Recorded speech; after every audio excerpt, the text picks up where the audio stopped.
Salutations la communauté, salutations peuple africain, chers adhérents, sympathisants, LDNA. C'est votre camarade panafricaniste Egouti Béanzan, leader fondateur de la Ligue de défense noire africaine et membre de la confrérie des frères panafricains. Avant de commencer cette vidéo qui traite la mort, l'assassinat du président haïtien, au nom de la Ligue de défense noire africaine et de la confrérie des frères panafricains, je tenais à faire nos sincères condoléances au peuple haïtien et nos saluts affectueux à la population, parce que c'est très terrible ce qui se passe en Haïti.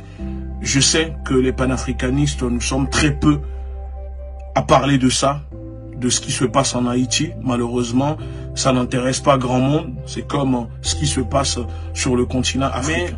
Mais depuis quelques jours, nous sommes témoins de ce que on peut qualifier d'assassinat. Et avec quelques informations supplémentaires et des révélations que je vais faire dans cette vidéo, je voudrais partager ces informations avec le peuple afro, la diaspora, les Africains et les peuples du monde. Les révélations que je vais faire dans cette vidéo concernant l'assassinat du président haïtien, je n'oblige personne à croire. Mais il faut savoir que ces informations que je vais donner sont des informations de sources diplomatiques. Alors voilà, l'assassinat du président haïtien a été organisé, préparé, commandité par les États-Unis et la France.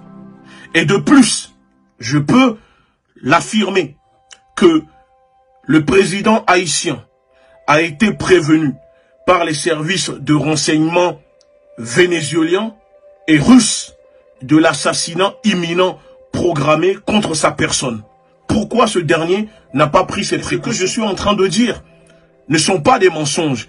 Je ne vais pas vous révéler le nom de mes sources. Mais je vous garantis que les Américains, les Français étaient au courant de l'assassinat du président haïtien, puisque c'est eux qui sont derrière.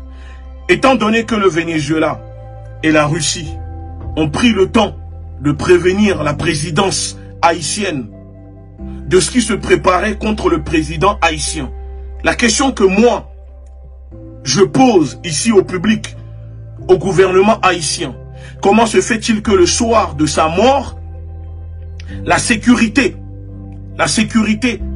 composée par les Américains ont abandonné, déserté la surveillance du président? Ce sont des informations que je révèle aussi directement dans cette vidéo. Oui, le soir de l'assassinat de ce président, bizarrement, il n'y a pas eu d'échange de coups de feu entre la garde rapprochée du président haïtien et les commandos colombiens, français, américains qui sont venus l'assassiner. Et c'est ça que le peuple, la question que le peuple doit se poser, c'est là-dessus. Comment se fait-il qu'un président d'un pays, parce que le président haïtien était le président le plus sécurisé dans les Caraïbes, comment se fait-il que ce soir-là, bizarrement, sa garde rapprochée s'est volatilisée? Parce que parmi sa garde rapprochée, il y a des personnes qui ont collaboré pour permettre aux commandos colombiens, français, américains de tuer le président haïtien.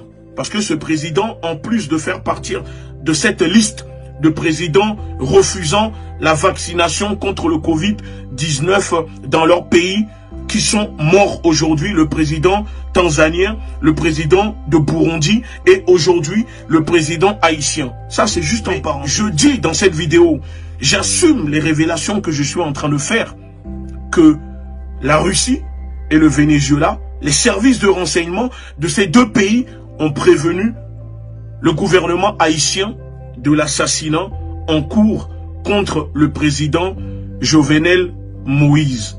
Je le dis parce que je le sais. Je le sais parce que les informations me sont parvenues par des sources diplomatiques. Libre maintenant au peuple haïtien ou aux personnes qui regarderont cette vidéo de croire ou de ne pas croire. Pour finir, je demande à la jeunesse haïtienne à la population haïtienne de se mettre debout, de sortir dehors pour réclamer le départ de ces entités qui occupent leur terre. Parce qu'aujourd'hui, après la mort, l'assassinat de ce président, les États-Unis et la France essayent de placer leurs pions à la tête de ce pays. Et c'est le moment pour le peuple haïtien de se lever pacifiquement et de montrer leur colère contre les intérêts des Français et des Américains dans leur pays. On ne peut pas continuer comme ça à tuer vos frères, vos semblables, et vous allez rester les bras croisés à les regarder. Qu'on soit d'accord ou pas avec ce président, les États-Unis ni la France n'ont pas le droit de venir le faire assassiner. Et le show télévisé qu'ils sont en train de vous faire en vous exhibant ces soi-disant commandos, ça c'est juste pour vous enfumer. Il faut savoir qui sont les commanditaires.